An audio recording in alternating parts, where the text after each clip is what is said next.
के सामने कुछ नहीं है। वो चेतन हीरे, वो अमृत के हीरे ऐसे बरसेंगे जिसको ये सब के सब इस मनुष्य रूपी मंदिर में अपनी आंखों से वो लुटाई होगी कि जो वर्णन में नहीं आएगी। जब वो ऋतु और समय आएगा तो जम जाएगा। महात्मा फकीरों की मेहनत व्यर्थ नहीं जाती। तो मैं आदेश का पालन कर रहा हूं और ये सर्वोपरि आत्मदान आपको दे रहा हूं, उसको आप सम्मान से ले लो। और 2 मिनट, 4 मिनट, 5 मिनट, 1 मिनट, आधे मिनट मनुष्य दरवाजे पर, मनुष्य आत्म दरवाजे पर बैठकर आप जिस तरह से बताया जाए उस तरह से आप भजन करो। यहीं पर अगर दरवाजे पर बैठ करके आपने भजन कर लिया तो रिद्धियों सिद्धियों का सबका भंडार उदय हो जाएगा। यही से सब चीजें मिलने लगेंगी। लेकिन दरवाजा नहीं मिला और वहां बैठ करके भजन नहीं किया तो कुछ मिलने वाला नहीं है। वैसे ही खाली आए हो, अज्ञान में आए और अंधकार में आए, रोते हुए आए। जब जाने का समय होगा तो ज्ञान रखवा लेगा, देखना रखवा लेगा, सुनना और बोलना रखवा लेगा और एक पीछे से ठोकर मारकर रवाना कर देगा। इसलिए आप लोग संभल करके रहो। हम तो कोई जय गुरुदेव है नहीं। इस किराए के मकान का नाम आपका ही रखा हुआ, जो रखवाया होगा उस समय के पंडितों से, यह नाम तुलसीदास है। और जय गुरुदेव नाम उस परमात्मा का, ईश्वर का, भगवान का, उस सर्वशक्तिमान, उस ब्रह्म का, उस अल्लाह ताला यानी खुदा और गाड का नाम। ये किसी इंसान आदमी का नाम नहीं। तो जो नाम मैं भगवान का बोलूंगा सब लोग एक साथ बोलेंगे, आगे पीछे नहीं। जो नाम बोलता जाऊं सब लोग उच्चारण करना, जिससे हमको मालूम हो कि आप शुद्ध नाम का उच्चारण कर रहे हो। जब मैं बोल बंद हो जाऊं तो आप भी बंद हो जाना। बोलो जय गुरुदेव। और ये आत्माओं का गोपनीय यानी रूहों का ये छुपा हुआ राज, ये खजाना है। ये जब तुम जरा सा रियाज और जरा कमाई करोगे, थोड़ी सी आप मेहनत, अभ्यास और साधना करोगे तो जल्दी से ये प्रकट होने लगेगा। लेकिन तुम ऐसे ही बैठे रह गए तो घर का भी कोई काम नहीं होता। और वैसे घर में भी कोई आपको नहीं पूछेगा, अरे भाई काम प्यारा, चांद थोड़ी प्यारा है। अरे भजन करोगे तब तो तुम प्यारे बनोगे, तब तो तुम्हारी जीवात्मा इस अंधकार से, इस जड़ता से निकलेगी। लेकिन भजन नहीं करोगे तो कौन किसको प्यारा? पति स्त्री को जवाब देता है, स्त्री पति को जवाब देती है, माँ बाप बच्चे को जवाब देते हैं। चाम नहीं प्यारा, काम प्यारा। अरे बातें प्यारी नहीं है, साधना और भजन और प्यारा है। तो इसलिए थोड़ा तुम भी मेहनत करो, हम भी करो। दोनों की मेहनत से ये हो जाएगा, काम पूरा हो जाएगा। आज गुरु महाराज का ये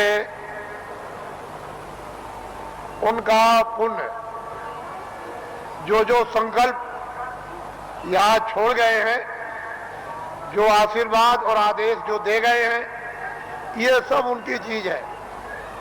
हमारे पास कुछ, उन्हीं का आशीर्वाद, उनकी दी हुई ये दौलत है। और उन्होंने आदेश दिया है कि इस तरह का जब समय आएगा तो बांट देना, वो आपको मिलेगी। उनकी ये स्मृति है, यादगार, कि ये खजाना महापुरुषों ने बांटने के लिए दिया है। ये उनकी यादगार और वो सब चीजें ताजी। गुरु महाराज बड़े सादे थे, बड़े सीधे थे, बहुत सादगी थी, बड़े सीधे थे, बड़े भोले थे, लेकिन जानते सब कुछ थे। कोई चीज उनसे छुपी नहीं, सब कुछ जानते थे। और उन्होंने ये संकल्प, तो उनका ही ये संकल्प है कि जीवों को बहुत लाभ होगा। रूहानियत का, आध्यात्मिकता का आगे सब लोग तैयारी करो, भंडार खुलेगा और सब लोग उस भंडार में प्रवेश होंगे और होगी, लोग उठेंगे, अपनी अपने दामन, अपनी अपनी झोली, नेत्रों की झोली, नेत्रों का दामन, दिव्य नेत्र की झोली और दिव्य नेत्र का दामन फैलाकर और माल की, अद्भुत माल की, दैविक माल की, वो खजाने की यानी लुटाई होगी। और हीरे जवाहरात ये उस लुटाई के सामने कुछ नहीं है। वो चेतन हीरे, वो अमृत के हीरे ऐसे बरसेंगे जिसको ये सब के सब इस मनुष्य रूपी मंदिर में अपनी आंखों से वो लुटाई होगी कि जो वर्णन में नहीं आएगी। आपको क्या मालूम है कि आकाश से क्या वर्षा हो रही है? तुमने अपना दरवाजा ही बंद कर रखा तो वर्षा चलेगी। अरे दरवाजा तो खोलो, मुंह तो खोलो, तब वर्षा मालूम हो कि कैसी वर्षा हो रही है अखंड। महात्माओं ने जो कुछ भी वर्णन किया है वो कटु सत्य है, उसमें जरा सा भी कोई गुंजाइश नहीं। तो ये उनकी पुण्यतिथि है और उन्हीं के संकल्प का ये आपको प्रसाद, वो तो देने का एक आधार तो चाहिए, जरा सा भी कोई गुंजाइश नहीं। तो ये उनकी पुण्यतिथि है और उन्हीं के संकल्प का ये आपको प्रसाद, वो तो देने का एक आधार तो चाहिए। तो कोई आधार आपको, जो आधार है वो आपको दिया जाता है कि इसको आप संभाल करके ले जाएंगे। हो सकता है कि साल भर आपको अवसर न मिले तो इसको आप प्रसाद को संभाल करके रखेंगे और जरूरत पड़ने पर आप इससे काम लेंगे अपनी व्याधियों में।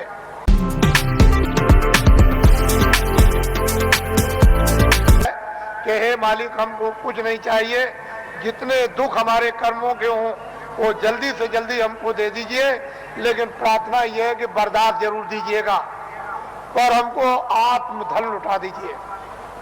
तो इसलिए भी आत्मधन की लूट के लिए भी प्रसाद खाते हैं, ये तो मुख्य चीज है। लेकिन कभी कभी तरह तरह के कष्ट, तरह तरह की परेशानियां, तरह तरह की हैरानियां परिवार में, बीमारियां परिवार में, बच्चों में और बच्चियों में, पत्नी में और पति में, भाइयों में, माँ में, पिता में, अड़ोसी में, पड़ोसी में, जात में, बिरदारी में, समाज में, दफ्तरों में और राज में और इसमें और उसमें, ये तरह तरह की जो बीमारियां, जो रोग लग गए हैं, उनके लिए भी लाभदायक। लेकिन यह है कि अनुचित उपयोग करोगे तो लाभ नहीं होगा, उचित उपयोग करोगे तो लाभ हो जाएगा। अनुचित क्या उपयोग है कि मैं ये प्रसाद खाता हूं, आज मैं रात को डकैती डालूंगा, मुझे 1 लाख रुपया मिलना चाहिए, ये अनुचित, इससे लाभ नहीं होगा। तुम इसको खा करके डकैती डालोगे, चोरी करोगे, मौके पे पकड़े जाओगे और फिर कर्मचारी अधिकारी पकड़ेंगे तो वो डंडे मारेंगे, कचहरी पहुंचा देंगे, तुम्हारी सजा हो जाएगी। तो अनुचित प्रसाद का उपयोग मत करो, उचित करो। और मेरी चोरी छूट जाए, मेरी डकैती छूट जाए, झूठ छूट जाए, छल कपट छूट जाए, बदमाशी छूट जाए और मुझसे ये छूट जाए और ये बुराई छूट जाए और मुझ में अच्छाई आ जाए। और जब उचित उपयोग करोगे कि मेरी बीमारी चली जाए या मुझे बीमारी में आराम हो जाए, तो इसमें लाभकारी होगा, फायदा। ये इसलिए बातें आपको